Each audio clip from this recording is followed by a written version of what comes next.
We wanted to describe the issue, resolve the issue, and educate and communicate on the issue. Now, to describe the issue, one of the things that went into that was doing heavy research and analyses of the data. And there's a lot of data in the links that was provided to us, and also in additional research that was done. And one of the key things to do was define terminology and all of the health benefits and stuff like that. The next thing we had to do was we had to resolve the issue, and to do this we had to be creative and innovative, and we had to keep funding in mind, because we had plenty of great ideas, but one of the main issues was funding, and if we can't fund it, then what's the point of even bringing it to you guys? And the third thing we had to do was educate about the issue, and education and the communication of the issue was one of the main things, because that really is one of the problems that I saw as most prominent, is that there was a lack of communication. Okay. This table represents the volatile organic compounds tested for. The 4 in the bracket were found by the EPA to be in the upper threshold limit. Volatile organic compounds are highly flammable, and they evaporate into air easily and are slightly soluble in water. Exposure to volatile organic compounds have respiratory, allergic, and immune effects in infants or children associated with man-made volatile organic compounds and other indoor-outdoor pollutants. To implement a solution, we were talking about phytoremediation, which is using plants to remove toxins. It is an attractive and cost-effective way to improve the air quality. According to recent research, 10 species were found to be most effective at removing volatile organic compounds from ambient air. Most of the species that were tested could get rid of 60 to 80% of the organic compounds.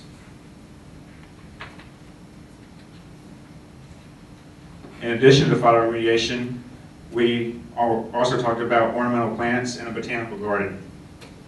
This is a relatively simple way to reduce the organic compounds or to reduce volatile organic compounds from the air.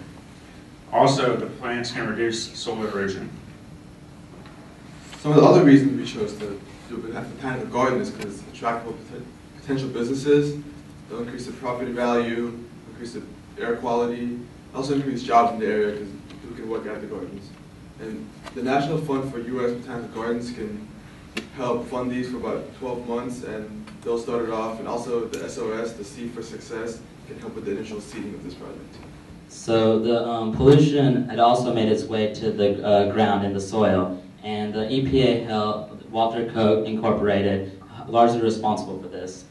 One of the things that they said was that they had caused the problems in the soil, and that they determined that the North Birmingham community would be a Superfund site, and that all this means is the Walter Koch Incorporated company would have to make sure to clean up what the mess they had made.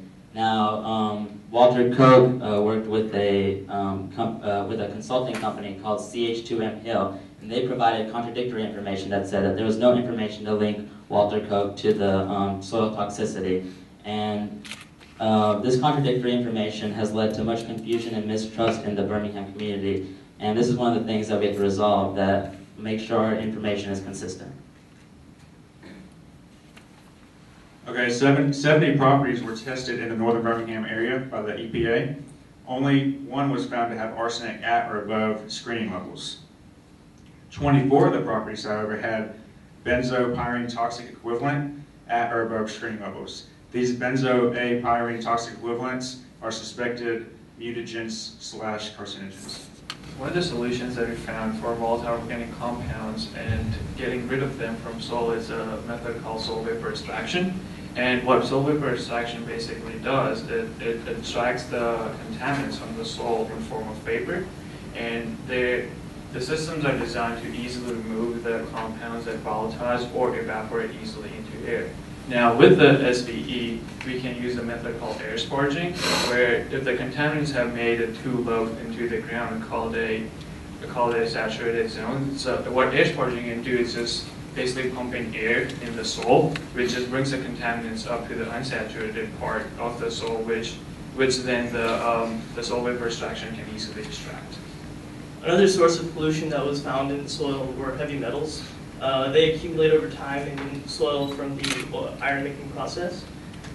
So one of the solutions that we found was green remediation, which has two different applications. There's one which is bioremediation, and there's also phytoremediation. Phytoremediation is used for plants to remove the heavy metals, and an example, a relatively inexpensive example is the ragweed, which can remove lead from the ground. And bioremediation is used of bacteria, which can convert the toxic forms of arsenic or other heavy metals to non-toxic forms. As you can see here, this is just one of the examples of the plants that was used. It's called the bake fern. It's a relatively inexpensive plant, and as you can see in the graph B, like the amount of arsenic that it can hold is pretty high.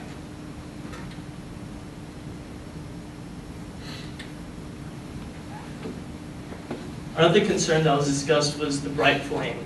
After contacting Walter Koch, we found that the bright flame was actually them getting rid of gaseous waste that was produced in the coke making process. And the gaseous waste, instead of burning it off, one solution we found after discussing with Professor Leslie Hendon was we could possibly trap the gas, process it and sell it, or donate it to the community as a source of energy. This would also reduce the air pollution from burning off these gases. Another concern was the ash piles in the community, and what we actually found a few various uses for ash. It could be used as a cement, or in the process of making the cement. It can also be used as a soil fertilizer, and in the making of the sheetrock, and it can also be used as a paint additive. So this could be a potential profit for the company or anyone who's involved with getting rid of those. So this is one, and it will not only make the neighborhood look better because it will get rid of the ash piles, but it will also potentially help reduce the dust problem.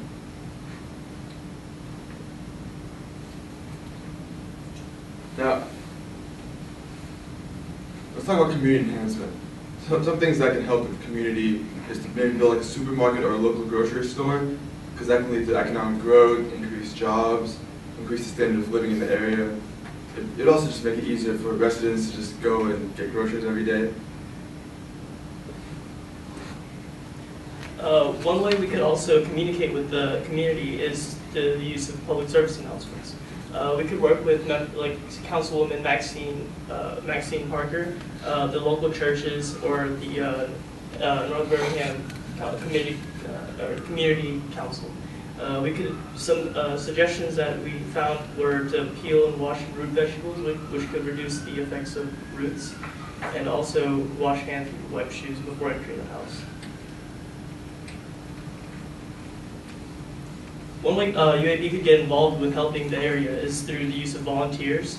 The health fair, we could possibly hold a health fair, and also some informational sessions which could educate the community about environmental issues.